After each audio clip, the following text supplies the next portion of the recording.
But we go and meet everybody and say, hey, great show, and then still live. Remember this? Amerie? Yes. Yeah. Sicko Mode. I feel like this is Beyonce was in her nachos for that, for B-Day. Many people have been talking about claims that Beyoncé has taken ideas, songs, or creative concepts from other artists.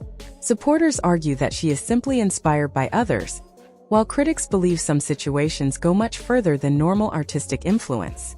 According to those critics, many people inside the music industry are afraid to speak openly because they worry about damaging their careers or being pushed out of important opportunities. One artist whose name often comes up in these discussions is Amerie. Reports and rumors have suggested that she has faced major career struggles over the years. In interviews, Amerie has spoken about feeling as though she never fully reached her potential as an artist. She has expressed that her career seemed to be gaining momentum before things suddenly changed direction. While she has continued making music and pursuing her passion, many fans believe she deserved far more success than she ultimately received. Of course, inspiration is a normal part of music and entertainment. Artists constantly borrow ideas, styles, and influences from those who came before them. The difference, critics argue, is that most performers openly acknowledge those influences and then create something unique from them. Beyoncé has faced accusations from some people who claim she has crossed that line on several occasions. One of the most frequently discussed examples involves the song, If I Were a Boy. The track was originally written by BC Jean and producer Toby Gad after BC Jean experienced a breakup. The song was intended to help launch her own career, and she reportedly hoped it would become her debut single. However, after Beyoncé's team became aware of the song, Beyoncé recorded her own version, which later appeared on the album I Am. Sasha Fierce. BC Jean was surprised by the development because she believed the song might help establish her as a recording artist. Although she eventually received songwriting credit, some critics felt the situation highlighted how difficult it can be for newer artists to compete with major stars. Another controversy involved singer Jennifer Armour, who claimed that Beyoncé's hit Baby Boy was similar to a song she had previously shared with the record label. Jennifer alleged that she had submitted her music and later heard a song on the radio that she felt closely resembled her work. She attempted to challenge the situation and seek recognition, but her efforts did not lead to the outcome she wanted. There were also allegations involving producer Terrence T. Robinson. According to reports, he shared material with Matthew Knowles in hopes of advancing his career. Later, questions were raised regarding similarities between that work and the Destiny's Child hit, Survivor.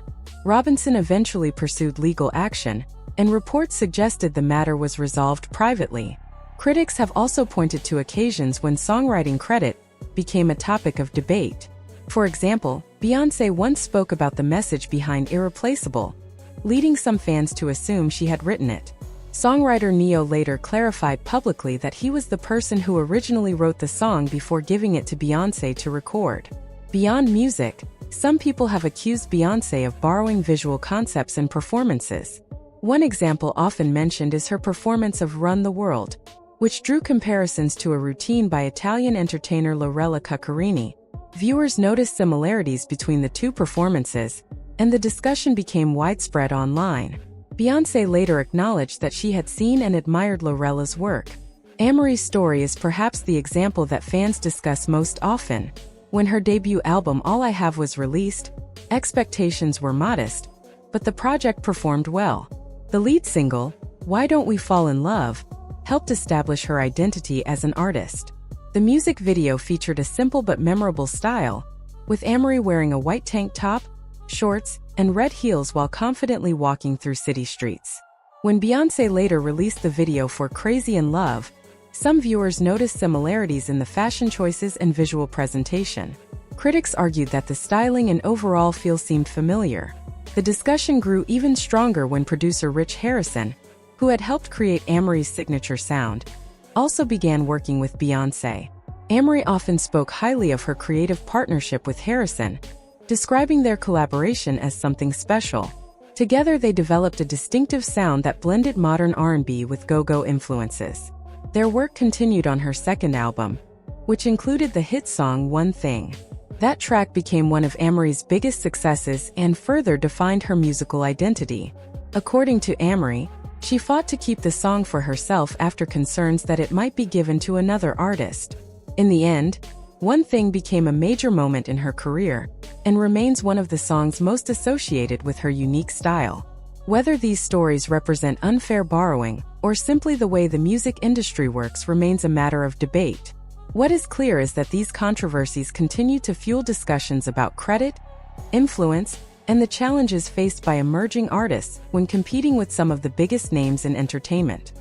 And so I still feel like I haven't reached my peak yet. Like I feel like it's just, because it was like just starting and then kind of like, I don't want to say things went left. Many people have wondered why Amerie was not involved in Beyoncé's hit song Crazy in Love, especially because the track seemed to share some similarities with the style that Amerie became known for. However, Amerie later clarified the situation and explained that she was never supposed to record that song. According to her, producer Rich Harrison never played the track for her.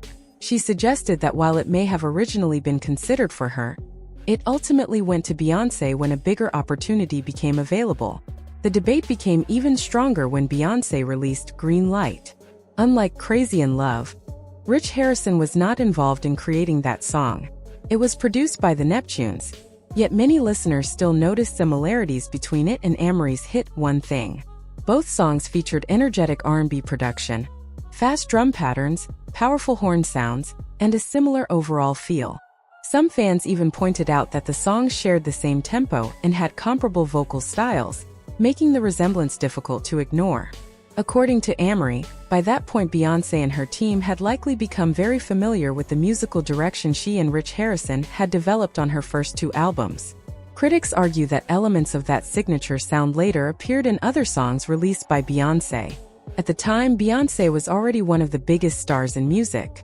She had the success of Dangerously in Love behind her, along with years of fame from Destiny's Child.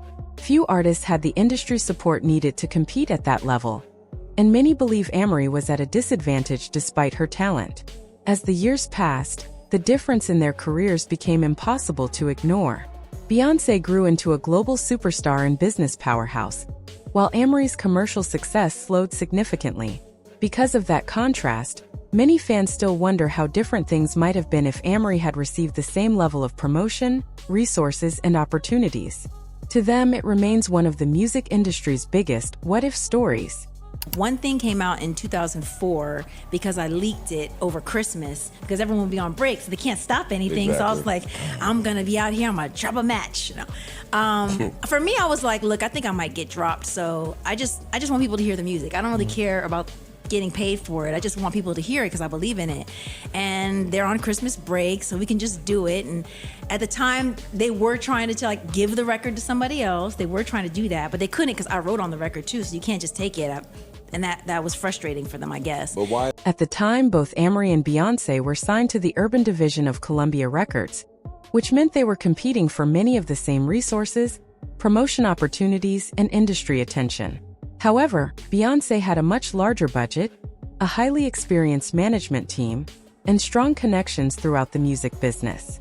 Many people believe this gave her a significant advantage that was difficult for Amerie to overcome. According to critics, the gap between their careers continued to grow as Beyoncé's success increased. Eventually, Amerie became frustrated with how her label handled her projects, especially after problems surrounding one of her album releases. The experience left her deeply disappointed with the music industry. She later revealed that for many years she struggled to listen not only to Beyoncé's music, but also to songs from other artists because it reminded her of her own career setbacks and the opportunities she felt had slipped away. People would be like, wait, that's not your record? Why did he give that record to you? And I'm like, he never played that record for me. But after our first album, see the thing, what happened during that time? Tell us. Like after... Tell us what happened. This is going to be all over the internet. After the... This is going to be a whole line, girl. It's really simple. It's like we did the first album, right? And after the first album came out, it made a lot of noise and people really like really love that album. And Jay loved the album too. Because of how events unfolded, some fans believe Amerie became another artist who was overshadowed as Beyoncé's career continued to grow. Many listeners have pointed out similarities between Beyoncé's song Green Light and Amerie's One Thing, with some noticing the resemblance long before hearing about the debate between the two artists. Critics argue that Beyoncé often drew inspiration from the work of others, while supporters disagree. The discussion continues among fans today. What do you think? Did Beyoncé borrow elements from Amerie's style? Or was it simply a coincidence? Share your thoughts below.